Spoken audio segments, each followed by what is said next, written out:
안녕하세요. 백상호 목사입니다. 오늘은 10월 3일 목요일 아침입니다. 오늘도 신실한 마음으로 하나님의 말씀과 함께 하루를 살아가는 여러분 모두에게 좋으신 하나님의 넘치는 은혜가 하루 종일 함께 하시기를 바랍니다. 오늘 하나님의 말씀은 열왕기하 17장 24절부터 41절까지의 말씀인데요. 오늘 본문에는 북왕국 이스라엘이 멸망하고 그 땅에 어떤 일이 벌어졌는지를 오늘 본문을 통해 알게 되는데요. 특별히 오늘 본문을 보면 신약에 살고 신약시대 유대인들이 사마리아 사람들을 인간 취급하지 않고 이방인처럼 생각해서 상종하지 않는 그런 모습을 발견하게 됩니다. 심지어 사람들이 예수님이 사마리아를 지나갈 때 사마리아를 바로 가는 것을 이상하게 여기고, 또 일반적으로 사람들은 사마리아 땅을 바로 지나가서 사마리아 사람과 접촉하지 않으려고 빙 돌아가는 일을 하였던 거죠. 우리 이런 신약시대 이야기를 들으면서 왜 사마리아 사람들도 이스라엘 백성 중에 한 무리였는데 왜 유다 사람들이 사마리아 지역에 살고 있는 사람들을 저렇게 이방인처럼 취급하고 사람 취급하지 않았을까 의아했을 것입니다. 오늘 본문에는 그것에 관한 중요한 배경 이유가 실려 있습니다. 먼저 24절을 제가 읽어보겠습니다. 아수르 왕 살마네셀이 북이스라엘을 멸망시키고 나서 북이스라엘에게 어떤 조치를 취했는지가 실려 있는데요. 24절입니다. 아수르 왕이 바벨론과 구다와 아와와 하맛과 스발와임에서 사람들을 옮겨다가 이스라엘 자손을 대신하여 사마리아 여러 성읍에 두매 그들이 사마리아를 차지하고 그 여러 성읍에 거주하니라. 오늘 본문은 이렇게 아시리아 왕이 아시리아 여러 지역에 있는 사람들을 강제 이주시켜서 이스라엘 땅에 거주하겠다고 말합니다.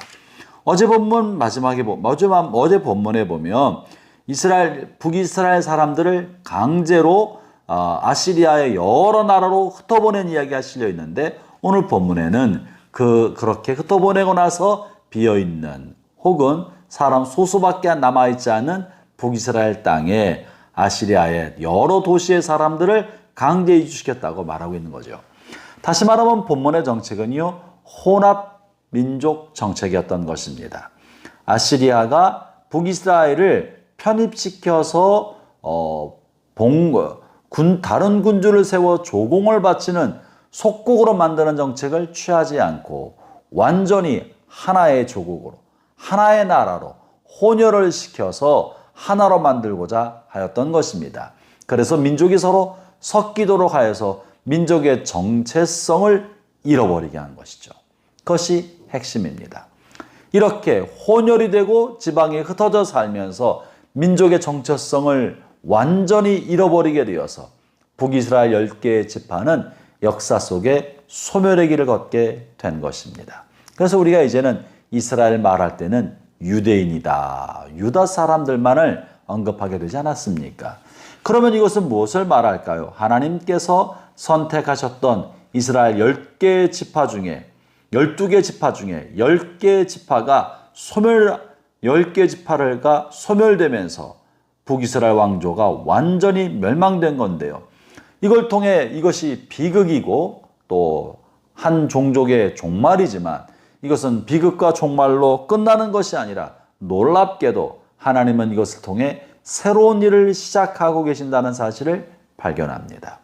그것이 오늘 본문 27절부터 33절까지의 내용인데요. 그 핵심적인 내용은 다른 나라에서 북이스라엘로 강제 이주된 사람들이 북이스라엘 땅에 살면서 많은 재앙과 어려움을 겪게 되면서 그 원인을 찾다가 이것은 이 땅에 있는 신 하나님께서 이들을 받아들이지 않는 것이고 이 땅에 살아갈 새로운 방법과 하나님의 법도가 있는데 이것을 몰랐기 때문이라는 것을 발견하게 됩니다. 그래서 그 땅에 하나님을 경외하는 제사장을 보내게 하여서 제사장을 통해 하나님을 섬기는 법도를 북이스라엘 땅에 강제 이주되어 온 사람들에게 가르치게 하죠. 그래서 그들로 하여금 하나님을 섬기는 법을 배우게 했던 것입니다. 본문의 내용은 무엇을 말합니까? 하나님께서 오랫동안 수도 없이 돌이키려고 애를 썼던 북이스라엘 사람들이 하나님의 말씀을 끝내 불순종하고 끝내 패역의 길을 걷게 되자 하나님이 그들을 버리시고 대신에 아브라함의 혈육에 속하지는 않았으나 다른 민족, 다른 사람들을 그 땅에 불러 모으심으로, 가나안 땅에 불러 모으심으로 그들을 선택하셔서 그들을 통해 다른 민족에게도 복음이 들어가고 다른 민족에게도 하나님을 경유하는 하나님을 향한 신앙이 들어갈 수 있는 새로운 문을 열고 계신다는 것을 보여줍니다. 본래 하나님이 아브라함을 택하신 것은 혈육의 그 민족만 쓰고자 함이 아니라 그를 통해 열국이, 열방이, 다른 민족들도 하나님을 경외하는 신앙을 알게 하기 위한 축복의 통로로 세우셨던 것 아닙니까? 그런데 북이스라엘이 세상을 향한 축복의 통로는커녕 스스로도 하나님을 배역하고 불순종의 길을 걸었기 때문에 그들은 버림받고 그들을 대체해서 새로운 민족들이 구원의 반열에 들어오고 하나님을 경외하는 반열에 들어오게 된 것입니다. 그래서 북이스라엘 사마리아 땅에 살고 있었던 이방 민족들 중에는 하나님을 경외하는 수많은 사람들이 생겨나게 되지 않았습니까? 예수님을 만났던 수가성 여인도 그러한 사람 중에 한 사람이 아니겠습니까? 이처럼 북이스라엘의 멸망을 통하여 하나님을 경외하는 신앙이 이방이 혈육의 아브라함의 자손을 넘어서 이방인에게도 전파되는 계기가 된 것입니다. 형제자매 여러분, 하나의 문이 닫히면 하나님은 새로운 문을 준비하고 계십니다. 하나의 일이 끝나고 하나의 일이 사라지게 되면 하나님은 새로운 세계를 열기 시작하시는 것이죠.